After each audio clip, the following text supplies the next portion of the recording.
তাসনিম জারা এনসিপির জ্যেষ্ঠ যুগ্ম সদস্য সচিব ছিলেন। জাতীয় সংসদ নির্বাচনে জামায়াত ইসলামী ও সমমনা দলগুলোর সঙ্গে এনসিপির নির্বাচনী জোট নিয়ে দল থেকে পদত্যাগ করে ঢাকা ৯ আসন থেকে স্বতন্ত্র প্রার্থী হিসেবে মনোনয়নপত্র জমা দিয়েছিলেন। আজ শনিবার বেলা 11:30টার দিকে ঢাকা জেলা রিটার্নিং কর্মকর্তা তার মনোনয়নপত্র বাতিল ঘোষণা করেছেন। যারা পেশায় একজন চিকিৎসক, হলফনামার তথ্য অনুযায়ী কোনো মামলা, ঋণ, দায় বা সরকারি পাওনা নেই তার।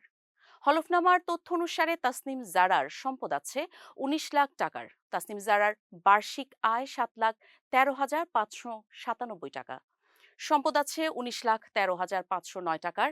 আয়কর দিয়েছেন ৩৪,০৫৭ টাকা। নেই বাড়ি, ফ্ল্যাট, কৃষি বা অকৃষি জমিও। অলংকার আছে ২.৫ লাখ টাকার।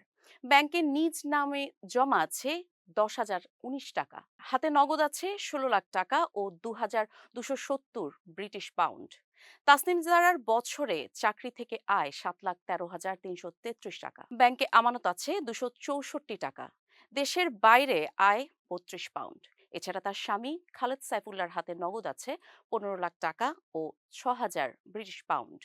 দেশের বাইরে স্বামীর আয় ৩৯,৮০০ পাউন্ড। এত পরিচ্ছন্ন ইমেজ থেকেও কেন তার মনোনয়ন বাতিল হলো, সেটি এখন উদ্বেগের কারণ।